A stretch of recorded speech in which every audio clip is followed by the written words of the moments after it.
What is this genetic load? The existence of deleterious alleles in a population is called genetic load. అంటే కొన్ని హానికరమైన యుగ్మ వికల్పకాలు జనాభాలో ఉండడాన్నే మనం జన్యుభారము అని అన్నాం. The best example for this is sickle cell anaemia అని అన్నాం. ఈ సికిల్ సెల్ ఎనీమియా అంటే ఎర్ర రక్త కణాలు కొడవలి ఆకారంలోకి మారిపోతాయి. దానికి కారణం సికిల్ సెల్ హిమోగ్లోబిన్ ఉండడం వల్ల. అయితే individuals who are heterozygous for the sickle cell gene HBA N కానీ ఏ కానీ రాసుకోవచ్చు ఎక్స్పోనెంట్గా, వాళ్ళు హెటరోజైగోట్స్. అంటే ఇక్కడ 3 జన్యు రూపాలు మనకి తటస్థపడతాయి. ఆటోజోమల్ రెసెసివ్ ఎలీల్ ఇది HBA వీళ్ళు నార్మల్ ఇండివిజువల్స్ మనలాగా అనుకుంటాం మనం. HBA HBS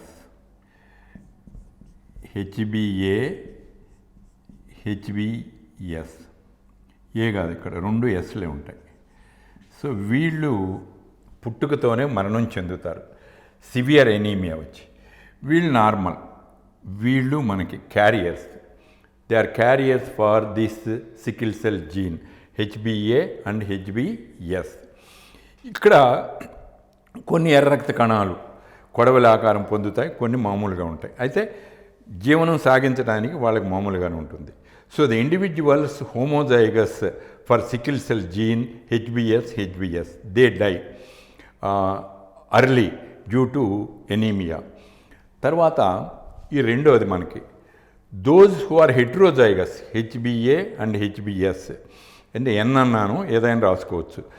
they show resistance to malaria. ఇప్పుడు ఇక్కడ ఒక అడ్వాంటేజ్ కనిపిస్తుంది. ఆఫ్రికా ఖండంలో ఎక్కువగా వీళ్ళకి మలేరియా రాదు. కారణం ఏంటంటే ఈ RBC with the sickle cell gene, sickle cell haemoglobin ఉన్న వాటిల్లోకి ఈ స్పోరోజోయిడ్స్ ప్రవేశించలేవు. అందుకని what is the disadvantage in one aspect has become an advantage in other aspect. So అలా జనాభాలో this sickle cell recessive sickle cell gene is carried forward from one generation to the other through individuals who are heterozygotes. ఇలా ఈ what is called దీన్ని genetic load అని అన్నాం, జన్యు భారం. ఈ విషమ యుగ్మ జాల్లో ఈ హానికరమైనటువంటి అంతర్గత జన్యువు కొనసాగుతూ ఉంటుంది అని. Next genetic drift or Sewall Wright effect. This was named after Sewall Wright who first discovered it. ఇదేమిటి అంటే it is the change in the frequency of a gene which occurs merely by chance in a small population. Whenever there is a change in the allelic frequency, whenever there is a change in the allelic frequency by chance in a small population, it is known as genetic drift or సివాల్-రైట్ effect అన్నాం. ఎప్పుడైనా కానీ ఇది చిన్న జనాభాలో కనిపిస్తుంది. ఈ చిన్న జనాభాలో యాదృచ్ఛికంగా యుగ్మ వికల్పక పౌనఃపున్యములో మార్పు వచ్చినట్లయితే అది దాన్ని మనం ఈ జన్యు వాహనం అంటే జెనెటిక్ డ్రిఫ్ట్ అని అన్నాం. ఇమాజిన్ ఈ బొమ్మలో చూపించినట్టుగా in one generation 2 brown beetles have produced 4 offspring and 4 ఉన్నాయి గ్రీన్ బీటిల్స్ సమానంగానే ఉన్నాయి. కానీ నెక్స్ట్ వెళ్ళేదలికి ఏమైనాయి అంటే green beetles were killed by chance by stepping of humans over them. అలా అవి ఎలిమినేట్ అయిపోయాయి. ఈ ఒక్క బ్రౌన్ బీటిల్సే మిగిలాయి. So after a few generations the population may contain mostly the brown beetles. Brown beetles జనాభా పెరుగుతుంది. So these chance changes from one generation to next generation constitute genetic drift.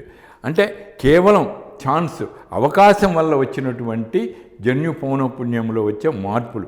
ఎప్పుడు ఇది చిన్న జనాభాకే పరిమితం, లార్జ్ పాపులేషన్లో జరగదు అన్నాం. Genetic drift tends to reduce genetic variations within the population by removing jeans with లో frequencies. తక్కువగా పౌనఃపున్యము కలిగినటువంటి జన్యువులను ఆ జనాభా నుంచి తొలగించడం వల్ల జనాభాలో జన్యు వైవిధ్యాన్ని తగ్గించడానికి జెనెటిక్ డ్రిఫ్ట్ తోడ్పడుతుంది అని అన్నాం. Genetic drift tends to reduce genetic variation with in the population by removing what are called alleles with low frequencies. ఇప్పుడు ఈ జెనెటిక్ డ్రిఫ్ట్ రెండు రకాలుగా మనం చెప్తున్నాం. ఒకటి ఫౌండర్స్ ఎఫెక్టు, రెండవది వచ్చి బాటిల్ నెక్ ఎఫెక్ట్ అని. What is this founder effect అని? whenever a small group of individuals move away from a large population and set up a new colony. So these small group of individuals who start the new colony become the founders and the effect becomes the founder effect. ఎప్పుడైతే ఒక పెద్ద జనాభా నుంచి ఒక చిన్న జనాభా బయటకు పోయి వేరే ప్రదేశానికి పోయి అక్కడ ఒక స్థావరం ఏర్పరచుకొని అక్కడ వాళ్ళు జీవనం కొనసాగిస్తూ ఉంటారు, జీవన విధానం. అలాంటి వాళ్ళని ఫౌండర్స్ అని, వాళ్ళల్లో కనిపించేటటువంటి ప్రత్యేకతని ఫౌండర్ ఎఫెక్ట్ అని అన్నాం. ఇప్పుడు a small population that branches of from a large one, ఇది లార్జ్, అది small, from a large one may or may not be genetically representative of the large population from which it was derived. ఎందుకంటే ఇక్కడ ఎన్నో యుగ్మ వికల్పకాలు ఉన్నాయి ఈ gene పూల్లో. ఇక్కడ ఏవో 4 3 మాత్రమే ఉంటాయి. Therefore the genetic makeup of this founder population cannot be a representative of the genetic makeup of the large population అంటున్నాం. ఎందుకని అంటే only a small fraction of the total genetic diversity of the original population, original gene pool is represented in these few individuals. ఇక్కడ ఎన్నో ఉన్నాయి. ఈ ఎరుపు, మనకి pink తీసుకుంటూ ఒక పింకు 3 ఇవే వచ్చినాయి. ప్రజెన్స్ ఆఫ్, ఇప్పుడు దీనికి ఒక ఉదాహరణగా చెబుతున్నాం మనం. దేనికంటే ఫౌండర్ ఎఫెక్ట్కి ఉదాహరణగా రెడ్ ఇండియన్స్. ఈ రెడ్ ఇండియన్స్లో వాళ్ళల్లో వాళ్ళకే ఇన్బ్రీడింగ్, వివాహాలు తరతరాలుగా జరగటం వలన ఓ పాజిటివ్ 100%. రెడ్ ఇండియన్స్ అంటే వాళ్ళలో ఉండే రక్తవర్గం ఏంటి అంటే ఓ పాజిటివ్ అని. ఓ అనేది మనం రెసిసివ్ కింద తీసుకుందాం. కాబట్టి వాళ్ళల్లో వాళ్ళకి మధ్య వివాహాలు జరుగుతూ ఉండటం మూలన అందరూ ఓ గ్రూపు RH పాజిటివ్సే ఉంటున్నారు 100% అనేది. ఇది ఒక ఫౌండర్ ఎఫెక్ట్కి ఒక ఉదాహరణగా మనం చెప్పుకుంటున్నాం. The next one is bottle neck effect. The bottle neck effect occurs whenever there is a natural calamity. Whenever there is a natural calamity. Natural calamities like earthquakes, floods, tsunamis, hudhud, tufan, etc. will wipe out a large number of the population. Thus they result in reducing the large population into a small sized population of a handful. లక్షల సంఖ్యలో ఉండేటటువంటి జనాభాని ప్రకృతి వైపరీత్యాలు తొలగించి వేసి ఒక చిన్న 100ల సంఖ్యలో ఉండేటటువంటి, వేళ్ల సంఖ్యలో ఉండేటటువంటి అతి చిన్న జనాభాగా మారుస్తాయి. So this small population, so the survivors, the lucky survivors of the natural calamities, the small population, they have certain variations, small variations, because of inbreeding through series of generations. వాళ్ళే వివాహాలు, పిల్లల్ని ఇచ్చిపుచ్చుకుని వివాహాలు జరుపుకోవడం వలన ఆ చిన్న వైవిధ్యం, వేరియేషనే ఒక విశిష్ట లక్షణంగా వాళ్ళల్లో కనిపిస్తూ ఉంటుంది అని. So this bottle neck effect, it leaves smaller variation among the surviving individuals. The lucky survivors may be genetically different from the original population in their genetic makeup. ఇక్కడ 2 ఇచ్చాను, మీరు చూశారు. ఇందాక చెప్పాను నేను హృతిక్ రోషన్. ఇక్కడ చేతి వేళ్ళు చూడండి, ఒక చేతికి ఇక్కడ 6 వేళ్ళు ఉన్నాయి, 5 వేళ్ల బదులు. ఇండెక్స్ ఫింగర్స్ 2 కింద తీసుకున్నాను ఇక్కడ. అదే ఈ పక్కన చూసినట్లయితే నీకు ఈ అమెరికాలో ఇంగ్లాండ్ నుంచి వలస వచ్చినటువంటి ఒక క్రిస్టియన్, బాగా డివోట్ క్రిస్టియన్స్, క్లెర్జీ పీపుల్ అని అంటాం, వాళ్ళని ఎమిష్ పీపుల్ అంటాం. And Amish child with Ellis van Creveld syndrome. ఇక్కడ పొట్టి చేతులు ఉంటాయి వీళ్ళకి, వేళ్ళు 5 బదులు 6 నీకు ఉంటాయి. నీకు హైపర్ డాక్టైల్ కాళ్ళు చేతులు కూడా 2. అదే చూపిస్తున్నాడు. The child has shortened limbs and 6 fingers on each hand. All the Amish with this syndrome are descendants of a single couple that helped found the Amish community in Lancaster County, Pennsylvania in 1744 because of inbreeding in the isolated community. This unwanted trait prevailed అని అన్నాం. అట్లాగే ఎప్పుడో ఒక 50 ఏళ్ల క్రితం 60 ఏళ్ల క్రితం ఉన్న చిన్నప్పుడు ఆఫ్రికన్ సఫారీ అని ఒక ఫిల్మ్ వచ్చింది. ఈ ఆఫ్రికాలో కొన్ని ఆదిమ జాతి తెగలు ఉన్నాయి. తరతరాలుగా వాళ్ళ మధ్య వాళ్ళే వివాహాలు చేసుకోవడం వల్ల ఈ సిండాక్టైలస్ కండిషన్ కనిపిస్తుంది. అంటే వేళ్ళు కలిసిపోవటం. పాదానికి మనకు 5 వేళ్ళు ఉంటాయి, వాళ్ళకి 2 వేళ్ళే ఉంటాయి, పశువు గిట్ట ఉన్నట్టుగా మనకి. సో ఇలాంటివి మనం దీనికి ఉదాహరణగా తీసుకోవచ్చు. దేనికి? బాటిల్ నెక్ ఎఫెక్ట్కి ఉదాహరణగా మనం తీసుకున్నాం. ఈ ఎమిష్ పీపుల్లో ఉండేటటువంటి Ellis van Creveld syndrome, hyperdactyly and short arms especially. This is bottle neck effect. Another illustration is there. No look at this. ఈ సీసాలో గుళ్ళు ఉన్నాయి మనకి, ఎల్లో కలరు, వైట్ కలరు, ఇవన్నీ కూడా పింక్ కలరు. ఇక్కడికి వచ్చేదానికి దీంట్లోకి ఈ నెక్ ఎఫెక్ట్ వల్ల నెక్ గుండా బయటకు వచ్చేటప్పుడు ఎక్కువ ఉన్నటువంటి ఎలీల్స్లో ఈ పింక్ కలర్వే బయటకు వచ్చాయి నీకు. Original population, this is bottle neck effect and the surviving population. So అల్టిమేట్గా ఈ పింక్ కలర్ ఉండే కొద్దిగా సర్వైవ్ అయినాయి. Bottle effect is genetic drift at its finest అన్నాం, ఆర్ ఎట్ ఇట్స్ బెస్ట్ అని మనం చెప్పుకోవచ్చు. It occurs when the true frequency of alleles of a certain populations is not accurately represented in the new population or lucky survivors of the bottle neck effect. There is no other way to avoid bottle effect because having a certain phenotype or genotype does not matter. వాళ్ళు ఉంటారు జనాభాలో మనకి. This can have but an extreme effect on genetic diversity. Now this is another example for this formation of non-random mating. ఇందాక మనకి as long as the population obeys R.D. Weinberg equilibrium, it undergoes only random mating. But ఇక్కడేం జరుగుతుంది?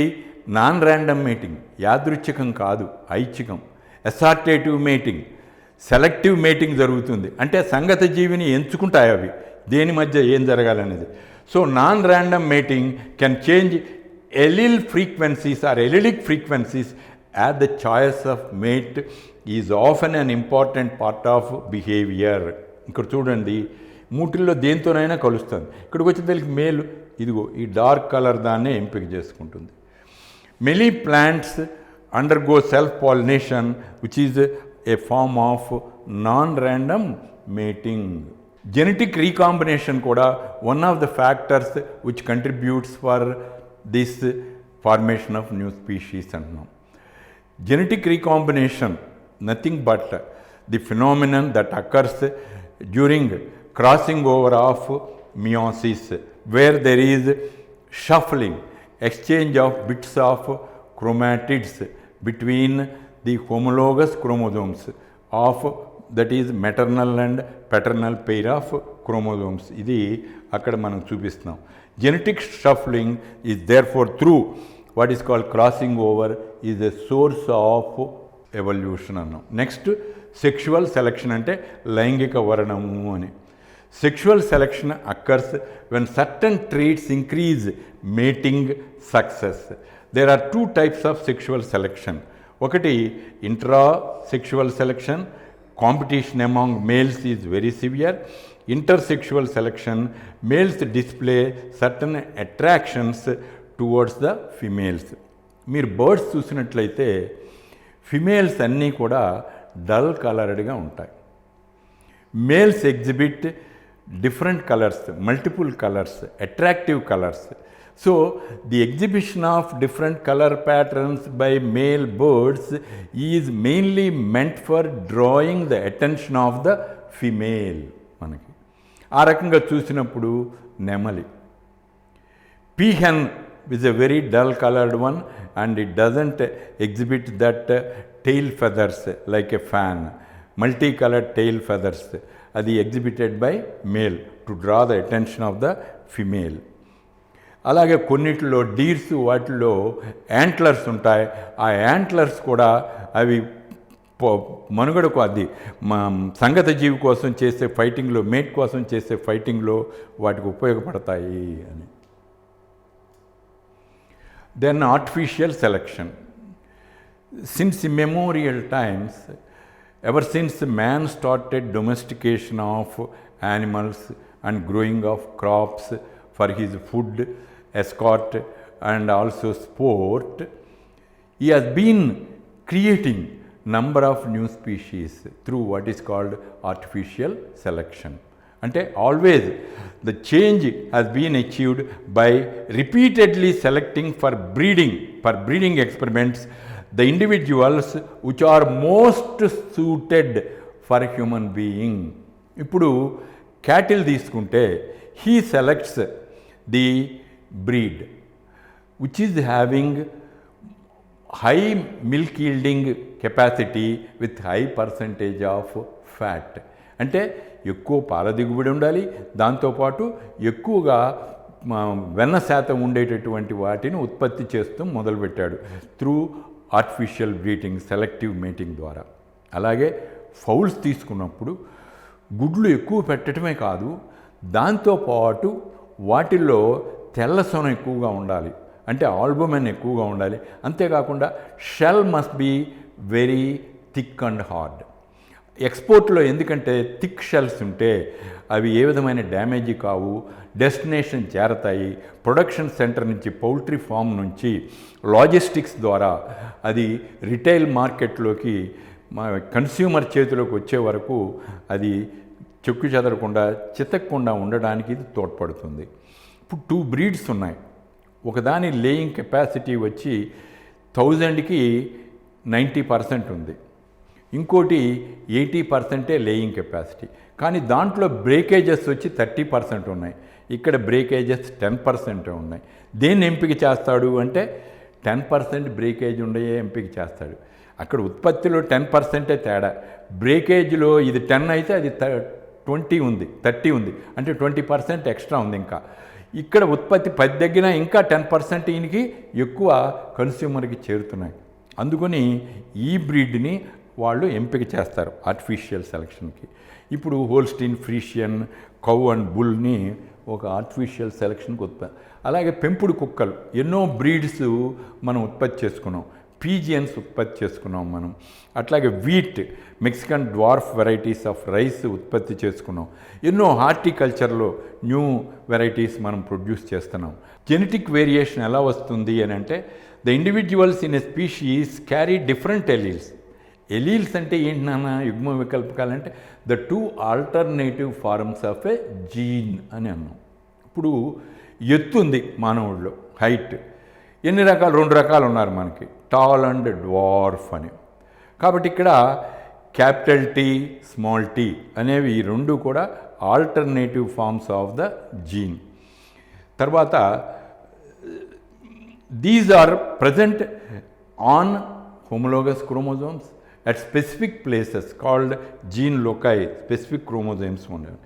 Any change in gene frequencies, allelic frequencies within the population of a species is evolution. అసలు పరిణామం అంటే ఏంటి?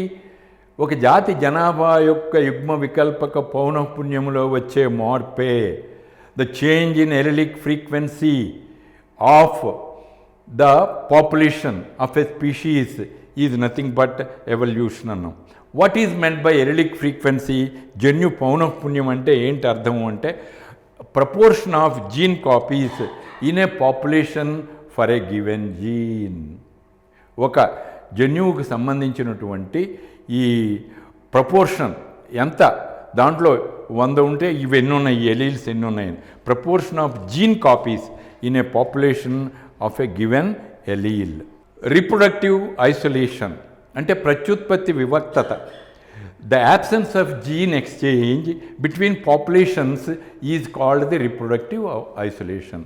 జనాభాలోని జీవుల మధ్య సాంగత్యం, మేటింగ్ జరిగే అవకాశాలు లేకపోవడాన్నే రీప్రొడక్టివ్ ఐసోలేషన్ అన్నాం. ఇక్కడ ఏం జరుగుతుందంటే external barriers like mountain ranges, rivers, deserts, they will separate the members of a population into 2 groups. ఒక group mountain range right side left side cut off అయిపోయినాయి, వీళ్ళ మధ్య వివాహాలు, వాళ్ళ మధ్య వివాహాలు చేసుకుంటూ ఉంటారు. కాబట్టి అక్కడ రీప్రొడక్టివ్ ఐసోలేషన్ వచ్చింది అని. ఇంకోటి ఏంటంటే the reproductive isolation plays an important role in the formation of new species, కొత్త జాతులు ఏర్పడ, and also in the preservation of species integrity, ఆ జాతి యొక్క సమాకలనతను కాపాడుతుంది. ద ఎన్విరాన్మెంట్ ఇందాక చెప్పాను, may impose an external barrier to reproduction such as a river or a mountain range between incipient species, ఆ జాతులు, ఒక జాతి జీవులు వేడిపోతాయి. The evolution of different mating, ఇప్పుడు అవి మేటింగ్ స్థలాలు వేరువేరుగా ఉండడం, ఆ మేటింగ్ టైము మార్పుగా ఉండడం, అలాగే మేటింగ్ రిచువల్స్, మేటింగ్ డ్యాన్సెస్ జరుపుకుంటూ ఉంటాయి అవి ఒక్కోసారి, ఇవన్నీ వేరువేరుగా ఉండటం, అవన్నీ కూడా రీప్రొడక్టివ్ ఐసోలేషన్కి దారి తీస్తూ ఉంటాయి. అలాగే lack of fit between sexual organs. ఇప్పుడు why organisms of one species cannot mate with members of the other species అంటే ఇదిగో ఇవే mating time, mating location, mating rituals, and added to that lack of fit sexual organs. ఈ లైంగిక అవయవాలు ఒకరి జాతి జీవులవి ఇంకొక జాతికి అవి అన్వయించవు అని. అలాగే lack of viability of offspring, పుట్టిన జీవులు బాల్య దశలు పురిటిలోనే అంతరించిపోవడం. Role of rDNA tech, R అంటే recombinant DNA technology. What is recombinant DNA technology? దీన్నే జెన్యు స్ప్లైసింగ్ అని, అలాగే మనం జెనెటిక్ ఇంజనీరింగ్ అని వ్యవహరిస్తూ ఉంటాం. Joining together of DNA molecules from 2 different species that are inserted into a host organism to produce new genetic combinations that are useful in agriculture, medicine and industry. ఇప్పుడు మనం ఇన్సులిన్ని, హ్యూములిన్ని తయారు చేసుకున్నాం, హ్యూములిన్ అన్నాం. అంటే ఇక్కడ ఇన్సులిన్ ఉత్పత్తి చేసేటటువంటి హ్యూమన్ జీన్ని మనం వేరు చేసి దాన్ని ఆర్డిఎన్ఏ టెక్నాలజీ ద్వారా ఒక సూక్ష్మజీవిలోకి ప్రవేశపెట్టి అక్కడ దాన్ని మనం ఒక హైబ్రిడ్ డిఎన్ఏగా తయారు చేసి, కైమరిక్ డిఎన్ఏగా తయారు చేసి, దాన్ని మనం మల్టిప్లికేషన్ చేసి దాని ద్వారా మనకు కావలసినటువంటి ఇన్సులిన్ని ప్రయోగశాలలో ఉత్పత్తి చేసుకుంటున్నాము అని. అలాగే production of transgenic animals, transgenic plants with desirable traits, వీటన్నిటి వల్ల కూడా ఆర్డిఎన్ఏ టెక్నాలజీ వలన మానవ సంక్షేమానికి ఉపయోగపడేటటువంటి ఎన్నో కొత్త రకాల జీవజాతుల్ని మనం సృష్టించుకుంటున్నాము. Previous NEET and AIPMT questions on these 2 topics, adaptive radiation and mechanism of evolution. Variation in gene frequencies within population can occur by chance rather than by natural selection. This is referred to as, దీన్ని ఏమంటాం మనం అనుకుని, chance అనగానే కళ్ళు మూసుకుపెట్టు, ఏంటి అంటే genetic drift. ఇది కాదు, జీన్ ఫ్లో కాదు, ర్యాండమ్ మేటింగ్ కాదు, జెనెటిక్ లోడ్ కాదు. Darwin's finches are an excellent example of ఏమిటి, దేనికి, బ్రూడ్ పారసైటిజమా కాదు. ఈ బ్రూడ్ పారసైటిజం గురించి ఒక విషయం మీకు చెప్తాను. ఇప్పుడు koel you all know, then crow, కాకి the common bird, scavenger bird, this koel is a brood parasite in the nest of crow. ఇది గుడ్లు దానంతటికి అది గూడు కట్టి ఆ గుడ్లను దాంట్లో పెట్టి పొదిగేటటువంటి బాధ్యత తీసుకోదు. దొంగతనంగా కాకి గూడులో గుడ్లు పెట్టి పోతుంది. ఆ గుడ్లను కాకి తన గుడ్లుగానే పొదుగుతుంది, పిల్లలు అవుతాయి. పిల్లలైనాక అవి కుయటం మొదలెట్టినాక ఈ కోయిల కోత వేరుగా ఉంటుంది, కాకి కోత వేరుగా ఉంటుంది. అప్పుడు ఓహో ఈ నా పిల్లలు కాదు, ఇక్కడేవో నువ్వు వేరే వచ్చి చేరినవి అని కాకి పొడవటం మొదలు పెడితే ఈ లోపల అవి they attain flying capacity and they flew away. అలా koel is the brood parasite of the crow. అది బ్రూడ్ పారసైటిజం అంటే. కనెక్టింగ్ లింక్స్ అనేవి మనకు ఉన్నాయి. పెరిపాటస్, ప్రోటోథీరియన్స్, ఇవి లివింగ్ కనెక్టింగ్ లింక్స్గా ఉన్నాయి. ఆర్కియాప్టెరిక్స్, ఈస్థనాప్టరాను, సెయిమోరియా, అలాగే ఇంకోటి సైనోగ్నాథస్, ఇవన్నీ ఫాసిల్ కనెక్టింగ్ లింక్స్ కింద మనం చెప్తామండి. అడాప్టివ్ రేడియేషన్ అంటే ఇందాకే మనం చెప్పుకున్నాం, సీజనల్ మైగ్రేషన్ కాదు. ఇక్కడ your answer is Darwin's finches. ఇది అడాప్టివ్ రేడియేషన్. మనం ఇందాక ఎగ్జాంపుల్ చెప్పుకున్నాం. అంటే ఒక గ్రౌండ్ ఫ్రించ్ నుంచి 10 జాతులు భిన్న హ్యాబిటేట్స్లో గ్యాలాపాగోస్ ఐలాండ్స్లో బ్రతకడానికి అనువుగా కావలసిన అడాప్టేషన్స్ ఏర్పరచుకుని, ముఖ్యంగా ముక్కుల్ని ఆహారపు అలవాట్లకు అనుగుణంగా మార్చుకుని చక్కగా జీవించగలుగుతున్నాయి.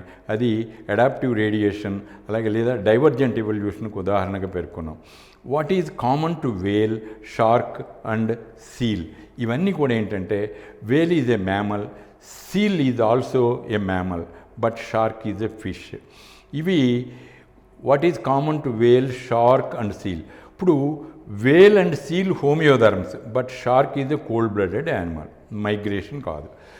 థిక్ సబ్క్యూటేనియస్ ఫ్యాట్, అది కూడా ఈ రెంట్లోనే ఉంటాయి కానీ షార్క్లో ఉండదు నాన్న. ఏంటి అక్కడ? Convergent evolution. ఇక్కడ organisms from different groups, different origin, if they are to live in the same habitat, they show similar independent adaptations like fish-like body form mainly. So whale గాని, షార్క్ కానీ, సీల్ కానీ అన్నీ మత్స్యాకృతి గల దేహం పొందాయి. ఇది adaptive convergence అంటున్నాం. భిన్న రకాల జీవులు ఒక చోటకు వచ్చినాయి. అడాప్టివ్ డైవర్జెన్స్ అంటే ఒక చోట ఉండేటటువంటి జీవి నుంచి వేరువేరు పరిసరాల్లో జీవించడానికి స్ప్రెడ్ అవుతున్నాయి. అది డైవర్జెంట్ ఎవల్యూషను. దాని నుంచి వచ్చేది అడాప్టివ్ రేడియేషన్ అన్నాం. The finches of Galapagos islands provide evidence in favour of ఏమిటి అంటే బయోజిగ్రాఫికల్ ఎవల్యూషన్. స్పెషల్ క్రియేషన్ కాదు, ఎవల్యూషన్ డ్యూ టు మ్యుటేషన్ కాదు, రిట్రోగ్రెసివ్ కాదు. రిట్రోగ్రెసివ్ అంటే తిరోగామిత పరిణామం.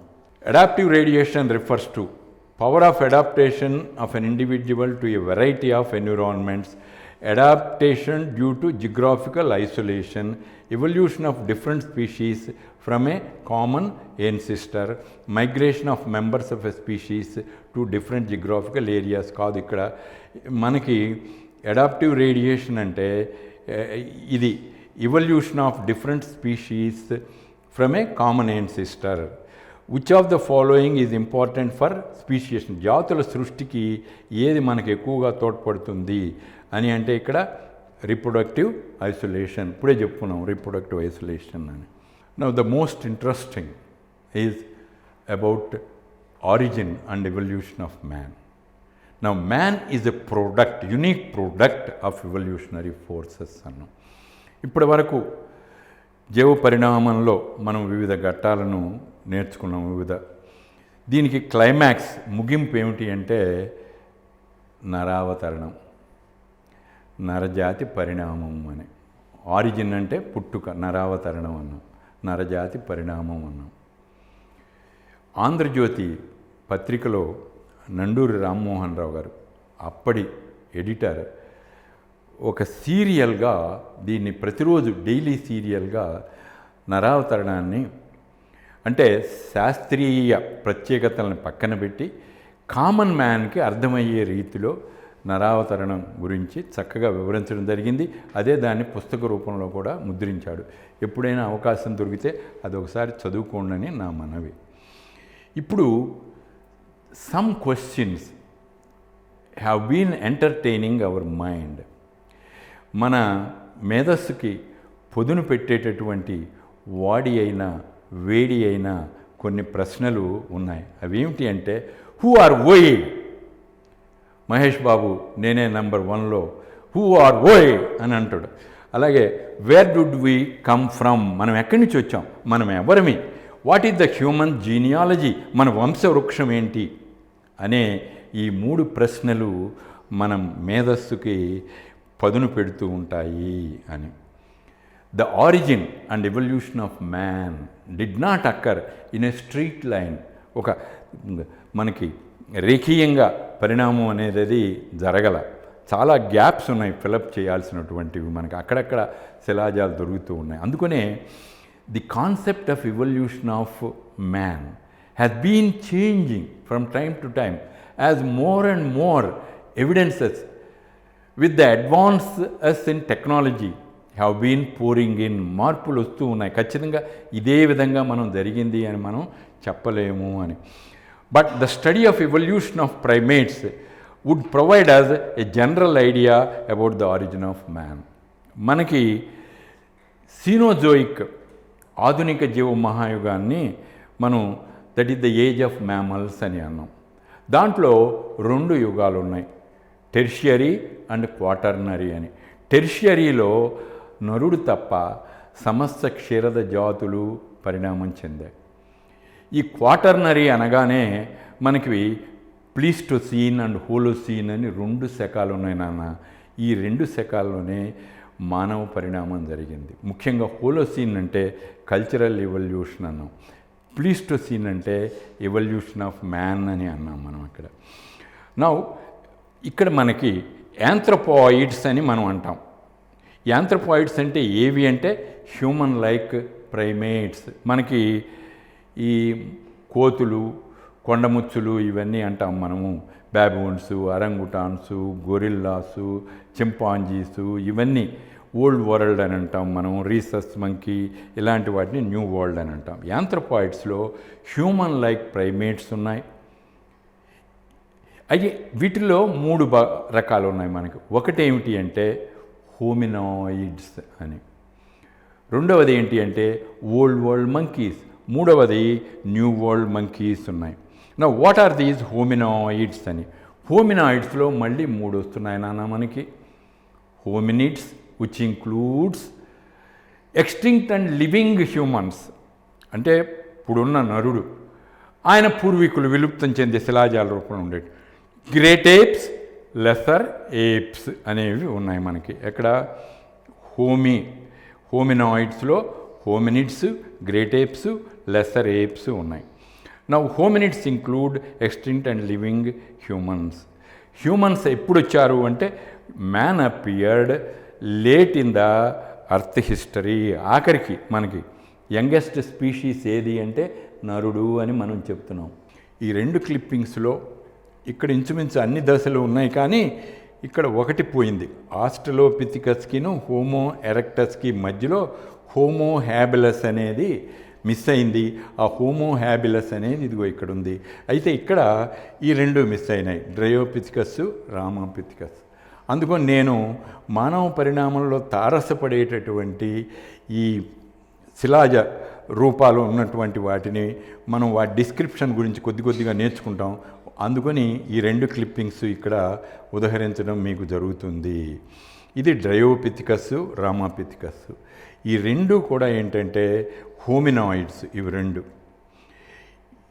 తర్వాత ఆస్ట్రలోపిథికస్. ఈ హోమో ఎరెక్టస్ అనేది అసలు మనకి this is the 4 runner of man అన్నాం. అలాగే ఆస్ట్రలోపిథికస్ కనే అర్లీ హ్యూమన్ ఏన్సిస్టర్. ఈ connecting link between ape man అన్నాం. Connecting link between ape man ఏది అని అంటే ఆస్ట్రలోపిథికస్. అలాగే రామాపిథికస్ తీసుకుంటే first primate, first primitive man like ape. ఇది man like ape. This is the Dryopithecus is common ancestor of apes and man. This is most ape like, more ape like, this is more man like. Ramapithecus అంటే ఇది మధ్యప్రదేశ్లో శివాలిక్ కొండల్లో కూడా దీని శిలాజాలు దొరకడం జరిగింది. అందుకని దీనికి రామాపిథికస్ అనే పేరు పెట్టడం జరిగింది.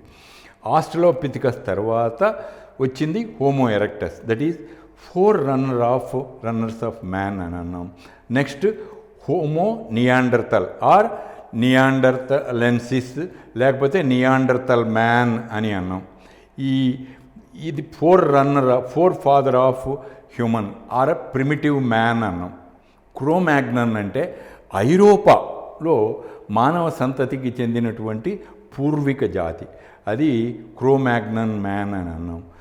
ఫైనల్గా మోడరన్ హోమో సేపియన్స్ ట్రైనోమియల్ నామన్క్లేచర్లో వస్తుంది. అవి మనం ఇప్పుడు చెప్పుకోబోతున్నాం. Now about 15 million years ago there lived certain hominoids which are called Dryopithecus and Ramapithecus. You have seen. They were ఎట్లా ఉన్నాయంటే అవి హెయిరీ, బాడీ అంతా బాగా రోమకవచం బాగా ఉంది మనకి ఈ మంకీస్ ఏప్స్కున్నట్టుగా. And walked like gorillas and chimpanzees, అంటే 4 limbs hind limbs రెండు ఉపయోగించి. Dryopithecus was more ape like. Ate soft fruits and leaves, ఆ చెట్లు ఆకులు అలములు కాయలు తింటూ బతికేది. ఏదో ఒక చిన్న దాని శిలాజం నుంచి సృష్టించుకున్నటువంటిది, ఏ రూపంలో ఉండేదో ఎవరికి తెలియదు. అది lived in Miocene period, descended from Propliopithecus. Miocene అంటే ఇప్పుడు మనకి ఇందాక చెప్పాను మీకు సీనోజోయిక్లో 2 ఉన్నాయని పీరియడ్స్. ఒకటి టెర్షియరీ. ఈ టెర్షియరీలో మనకి పేలియోసీన్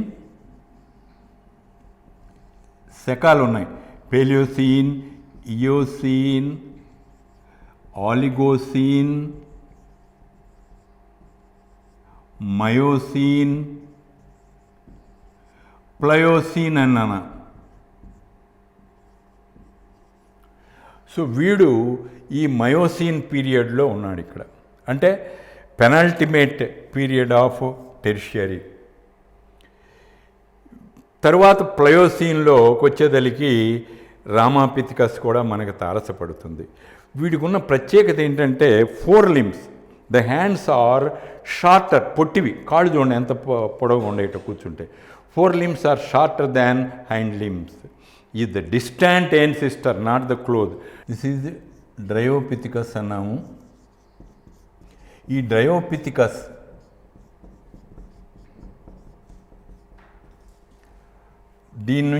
దీని తర్వాత వచ్చినటువంటి స్టేజ్ మనకి ఏంటి అంటే రామాపిథికస్. ఈ సీక్వెన్స్ మీద క్వశ్చన్లు అడుగుతున్నాడు మీకు.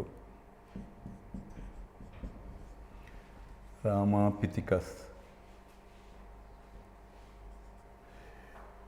ఇది ఈజ్ ది ఏప్ మ్యాన్ అన్నాం. ఈ 2 ఏప్ మ్యాన్ అంటాం. But Ramapithecus is more man like, అది more ape like hominoid. Both are hominoids. It started walking erect. Dentition is like that of modern man. ఇది మయోసీన్ అండ్ అర్లీ ప్లయోసీన్, లేట్ మయోసీన్, అర్లీ ప్లయోసీన్ మీరు చూసారు ఇందాక. Fossils ఏమున్నాయి అని అంటే only Jasu, ఈ దవడలు, వాటితో పాటు కొన్ని దంతాలు దొరికినాయి. ఈ రూపం అంతా దాన్ని బట్టి మనకు పేలియంటాలజిస్ట్ గ్రాఫిక్స్లో క్రియేట్ చేసినటువంటిది. ఈ శిలాజాలు ఎక్కడ దొరికినాయి అంటే కలెక్టెడ్ ఫ్రమ్ ఇండియా. ఇందాక చెప్పాను మీకు మధ్యప్రదేశ్లో Shivalik hills, Africa, and it's the distant ancestor. So it was more man like hominoid. ఇది గుర్తుపెట్టుకోండి, మీకు ఆబ్జెక్టులు అడిగేది. అక్కడ more ape like hominoid, more man like hominoid is Ramapithecus. And origin period గుర్తుపెట్టుకోండి. ఇందాక అనుకున్నాం మనం about 15 million years ago there lived 2 hominoids in East Africa and also Central Asia అని మనం చెప్పుకున్నాం. అవి origin period 14 to 15 million years అన్నాం. ఇది ఇంపార్టెంట్. ఆస్ట్రలోపిథికస్ అన్నాం.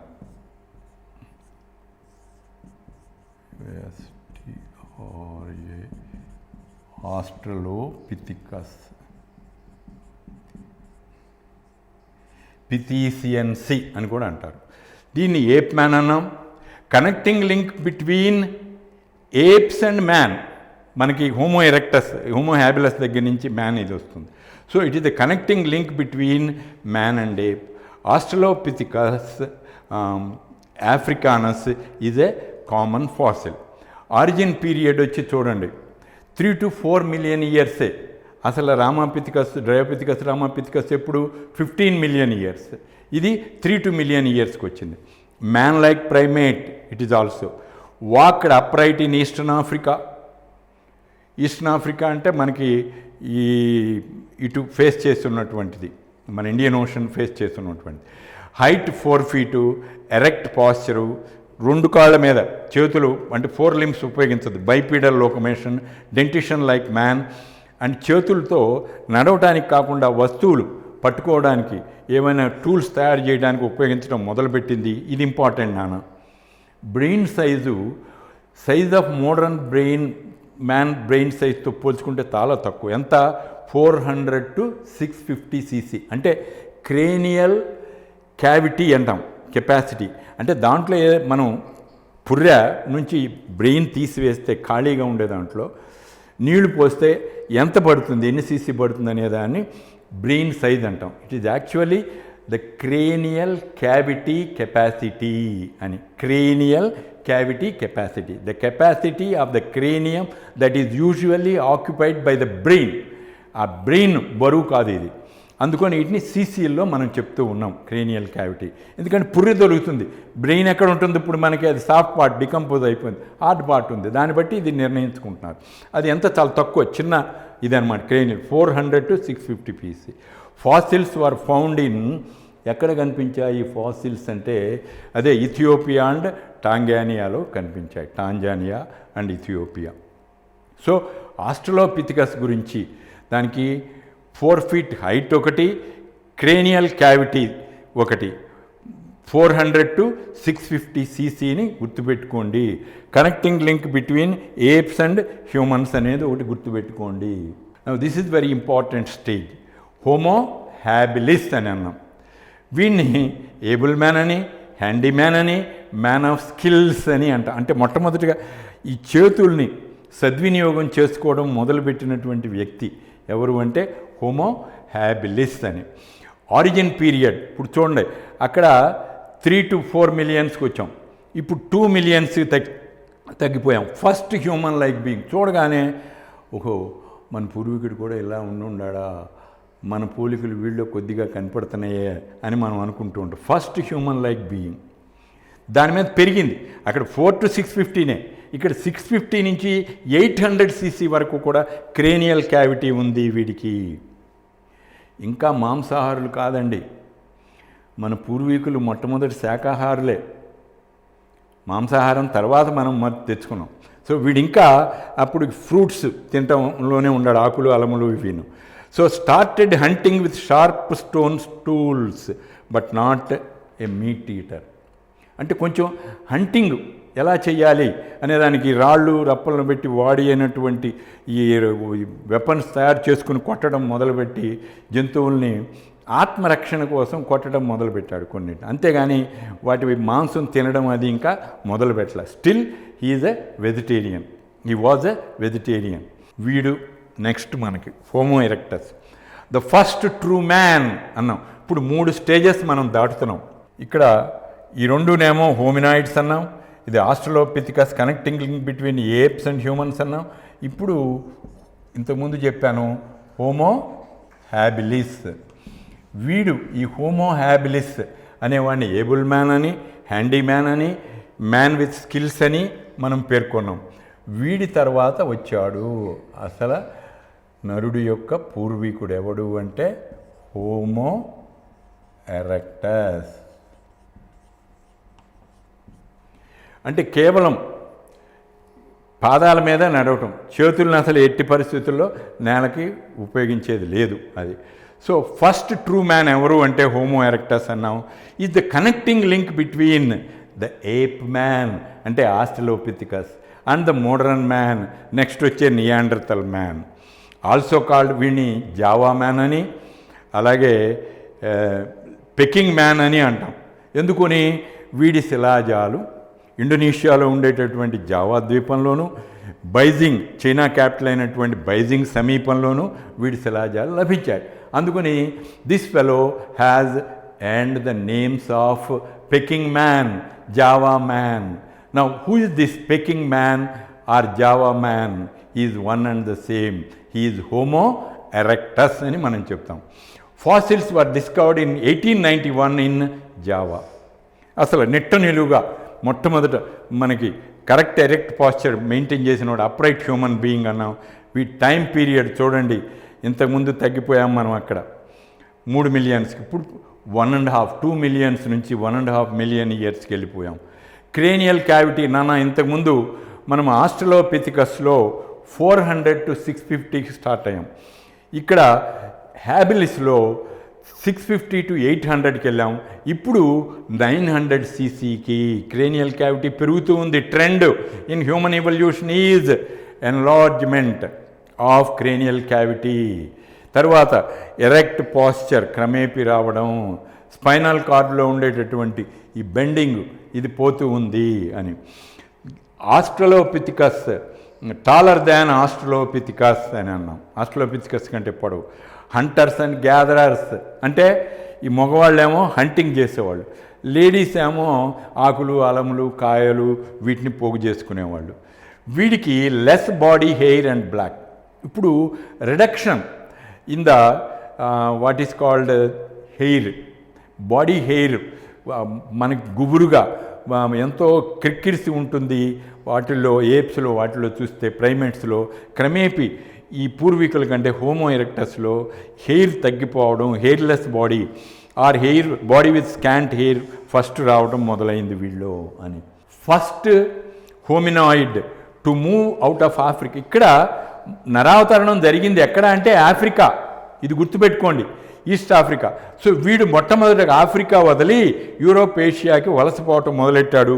నిప్పు తయారు చేసినటువంటి మొట్టమొదటి వాడు కూడా వీడే. నిప్పు తయారు చేశాడు మొట్టమొదటి వాడు. ఇది యాక్చువల్గా మన ఎన్సీఆర్టీ బుక్లో లేదు, హీడల్బర్గ్ మ్యాన్. అయినా కొద్దిగా మీరు తెలుసుకోవడం మంచిదని ఇచ్చేశాను. ఇది కూడా తర్వాత వచ్చే నియాండర్తల్ మ్యాన్ శిలాజాలు జర్మనీలో దొరికాయి. అలాగే వీడిని ఇది హోమో హీడల్బర్గెన్సిస్ అని అంటాం. హోమో హీడల్బర్గెన్సిస్. హీడల్బర్గ్ అనే రివర్ జర్మనీలో ఉంది, ఆ నదీ తీరంలో దొరికాడు వీడు. యాన్సిస్టర్ టు నియాండర్తల్ మ్యాన్ అన్నాం. మనకు వచ్చేటటువంటి మోడర్న్ మ్యాన్లో Neanderthal man or Homo neanderthalensis అన్నాం. వీడిని అడ్వాన్స్డ్ ప్రిమిటివ్ మ్యాన్. ఇవి ఎక్కడ కనపడ్డాడు ఈ శిలాజాలంటే ఫౌండ్ ఇన్ నియాండర్ వ్యాలీ, జర్మనీలోనే. ఇది కూడా ఆ హీడల్బర్గ్ రివర్ దగ్గరలాగా. అట్లాగే ఒరిజినేటెడ్ ఎప్పుడు అంటే 150,000 సంవత్సరాల కింద పుట్టాడు. ఎక్స్టింక్ట్ ఇది పెద్ద మనం గుర్తుపెట్టుకోకల 25,000 సంవత్సరాల కింద హోమోని. ఇక్కడ fossils were discovered at Neander valley, central and east Asia, మధ్య తూర్పు ఆసియాలో. వీడు shorter than modern man, large teeth, low forehead, ఇంత బాగా సాగి ఉండేదల్లా తగ్గింది. Made clothes from animal hides. ఇది చాలా ఇంపార్టెంట్. ఇప్పటి వరకు నరావతారాలన్నీ కూడా వాళ్ళ పూర్వీకులు నేకెడ్గానే ఉన్నాయి, నగ్నంగానే. మొట్టమొదటిగా వేటాడిన జంతువు తోళ్లతో ఏదో ఒక వస్త్ర రూపం, ఒక తొడుగు లాంటి దాన్ని దేహభాగాల్ని కప్పుకోవడానికి ఉపయోగించడం మొదలుపెట్టాడు. So the first human who made this clothes from animal hides అంటే నియాండర్తల్ మ్యాన్ అన్నాం. వీడిని హోమోసేపియన్స్ అంటాం. Lived in groups in caves, tents. కొద్దిగా ఆ చెట్ల కొమ్మల మీద వాటి మీద తిరిగేదానికంటే కొద్దిగా గుహల్లోనూ కొద్దిగా చిన్న గుడారాలు లాంటివి వేసుకుని వాటిల్లో ఉండటం మొదలెట్టాడు. Skilful use of tools. వీటిని జాగ్రత్తగా కొంచెం ఉపయోగించడంలో కొద్దిగా మనం ఏమంటాం దాన్ని సునిశ్చిత విజ్ఞానాన్ని ప్రదర్శించడం మొదలుపెట్టారు అప్పుడు. వీడి బ్రెయిన్ కెపాసిటీ చూడండి 1400 cc. చూడండి ఎవల్యూషన్ మనకి 400 to 650, 650 to 800. అంటే అది మనం చెప్పేటప్పుడు ఆస్ట్రలోపిథికస్, హోమో హ్యాబిలస్. తర్వాత 900 హోమో ఎరెక్టస్ వచ్చింది. ఇప్పుడు 1400. ఇప్పుడు మోడర్న్ మ్యాన్కి వచ్చే దీని దగ్గరగా ఉంది. మోడర్న్ మ్యాన్లో 1000 cc టు 2000 cc ఉంటుంది. 1000 cc టు 2000 cc ఉంటుంది. అందుకని ఇక్కడ డెవలప్డ్ స్పీచ్, మొట్టమొదటిగా కమ్యూనికేషన్, సంజ్ఞలు వీటిల్లో ప్రారంభించాడు. అంతవరకు మ్యూట్ ఫెలోస్. ఇప్పుడు కమ్యూనికేషన్ మొదలుపెట్టాడు మొట్టమొదటిగా. టైం పీరియడ్ వచ్చి వీడు 1,00,000 సంవత్సరాల నుంచి 40,000 సంవత్సరాలు, మొన్న 40,000 సంవత్సరాల మధ్యలో ఉన్నాడు. వీడు చనిపోయిన మృత కళేవరాలని పాతిపెట్టడం మొదలుపెట్టాడు. ఈ started burying the dead bodies. దీని మీద క్వశ్చన్స్ ఈ మూటి మీద ప్రధానంగా వస్తాయి నాన్న. Who started burying dead bodies? Neanderthal man. which human ancestor has 1400 cranial cavity capacity అనేదానికి వీడే. Who started first communicating with his fellow human beings అంటే నియాండర్తల్ మ్యాన్. ఇవి వీడికి ముందు మనం గుర్తుపెట్టుకోవాల్సినటువంటి మేజర్ ఫీచర్స్. ఈ క్రోమాగ్నన్ మ్యాన్, హోమోసేపియన్స్ సేపియన్స్. సేపియన్స్ అంటే wise నాన్న, హోమో అంటే మ్యాన్, రెండుసార్లు ట్రైనోమియల్ నోమన్క్లేచర్ కాబట్టి వైజ్ మ్యాన్ అన్నాం. వీడు ఎక్స్టింక్ట్ మోడర్న్ మ్యాన్ మనకు లేడు, వీడు విలుప్తం చెందిపోయాడు. Originated 3 million years ago. చూడు ఎంత తగ్గిపోయిందో. ఎక్స్టింక్ట్ ఎప్పుడు? 20,000 సంవత్సరాలకు ముందు. Lived in old stone age అంటే మనం అనుకుంటాం ప్రాచీన రాతియుగము, ఆధునిక రాతియుగాలని. ఇప్పుడు ఉన్నటువంటి నరుడు ఆధునిక రాతియుగం. ఈ పూర్వీకులన్నీ నీకు ప్రాచీన రాతియుగమే. లివ్డ్ ఇన్ కేవ్స్, వీడు కూడా గృహల్లో ఉన్నాడు. They were hunters and gatherers అని. Modern man arose in Africa. ఇది ఆరిజిన్ పీరియడ్ ఏంటి అంటే 75,000 అది 1,00,000 నుంచి 40. 75,000 స్టార్ట్. ఇక్కడ 10,000 వరకు వీడు కొనసాగింది. ఐస్ ఏజ్ అన్నాం. Modern man arose in Africa and moved across continents, first Asia then to Europe. అందుకనే early humans of European region are informally known as Cro-Magnon man అని అన్నాం. మొట్టమొదట ఐరోపాలకు పోయినటువంటి ఈ ఆధునిక మానవుడు అని వాడు క్రోమాగ్నన్ మ్యాన్గా గుర్తించాం. నోన్ ఫర్ హిజ్, ఎందుకు గుర్తుడు? కేవ్ పెయింటింగ్స్ వేశాడు. ఎప్పుడు? 18,000 సంవత్సరాలకు ముందు గుహల్లో వేసిన పెయింటింగ్స్ ఇప్పటికీ మనకి శిలాజాల రూపంలో దొరికాయి. 10,000 years ago agriculture production started. Domestication of animal started. అంటే వ్యవసాయ పనులు, వ్యవసాయ ఉత్పత్తులు, వ్యవసాయ పంటలు ఇవన్నీ 10,000 సంవత్సరాలప్పుడు ప్రారంభమయ్యాయి. మరి కేవ్ పెయింటింగ్స్ ఎప్పుడు? 18,000 సంవత్సరాల క్రితం జరిగాయి అని. ఇవన్నీ కూడా అలాగే హ్యూమన్ సెటిల్మెంట్స్. అప్పుడు దాకా నోమాడ్స్ ఎక్కడ పడితే అక్కడ తిరుగుతూ ఉండేవాళ్ళు, జిప్సీలు వీళ్ళు తిరిగినట్టుగా. కానీ ఒక్కొక్క చోట సెటిలింగ్స్ ఏర్పరచుకోవడం మొదలుపెట్టారు. అంటే చిన్న చిన్న కాలనీస్ ఏర్పరచుకోవడం మొదలుపెట్టారు. మూవ్ కాకుండా, తిరగకుండా అక్కడే స్థిర నివాసాలు ఏర్పరచుకునేటట్టుగా మొదలుపెట్టారు. Dear students, so far you learned about the origin and evolution of man. Prior to that, you learnt this mechanism of evolution. Now, I will discuss certain questions of previous AIPMT and also NEET. Now, which of the following had the smallest brain capacity? ఇంతకుముందు నేను రిపీటెడ్గా చెప్పాను. దీన్ని దృష్టిలో పెట్టుకునే ఇక్కడ homo హ్యాబిలస్ ఉంది నాన్న, హోమో ఎరెక్టస్ ఉంది, హోమో సేపియన్స్ ఉంది, హోమో నియాండర్తలెన్సిస్ ఉంది. హోమో హ్యాబిలస్ వీటిలో అన్నిటికంటే తక్కువ. ఇక్కడ నీకు 650 to 800, ఇక్కడ 900 ఉంది. ఇక్కడ ఇప్పుడు మనకి 13 లేదా 1000 to 2000 ఉంది. ఇక్కడ 1400 cc అనేది మనకి ఇచ్చాం. Your answer is Homo habilis. Variation in gene frequencies within a population can occur by chance. What was the most significant trend in the evolution of modern man from his ancestors? ఇది 2 సార్లు అడిగాడు. మీరు చూడండి ఈ question. Increasing cranial capacity, ఇదే. Upright Pasteur కాదు, shortening of Jasu కాదు, binocular, ఇవన్నీ ఉన్నాయి. కానీ మేజర్ ఏంటి అంటే increasing cranial capacity. The extinct human who lived, ఇది ఇందాక చెప్పాను, ఎవరు 1,00,000 సంవత్సరాల నుంచి 40,000 సంవత్సరాల వరకు ఉంది అంటే నియాండర్తల్ మ్యాన్. ఇంకా దానికి తిరుగులేదు. అది తెలిస్తే చాలు. ఇంకా మిగిలినవి యాక్చువల్గా ఈ పర్టికులర్స్ అని మన టెక్స్ట్ బుక్లో లేవు, కానీ అవన్నీ ఇచ్చాడు అక్కడ మనకి. 2012లో వచ్చింది. క్రోమాగ్నన్ మ్యాను, రామాపిథికస్, హోమో హ్యాబిలిస్ కాదు, నియాండర్తల్ మ్యాన్. ఎందుకంటే ఈ కాలాన్ని బట్టి అక్కడ మనం దాన్ని చెప్తున్నాం అవి. అలాగే among the human ancestors the brain size was more than 1000 cc. ఇక్కడ ఎవరున్నారు అంటే ఒక్కటి గుర్తుపెట్టుకోండి, హోమోసేపియన్స్ లేదు, మిగిలినవి ఉన్నాయి.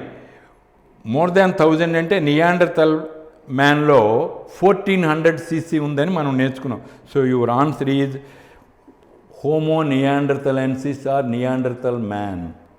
The last question I selected, which kind of evidence suggested that man is more closely related with chimpanzee than with other hominoid apes అన్నాం. Comparison of chromosome morphology only కాదు, evidences from fossil remains, fossil mitochondria, DNA alone కాదు, అన్నీ వస్తాయి. Evidences from DNA extracted from sex chromosomes, autosomes and mitochondria. This is your nearest best option. మిగిలిన ఎనిమిలేట్ అయిపోయాయి. Now this is about the human origin and evolution and also the model questions. Thank you very much for bearing with me all this time.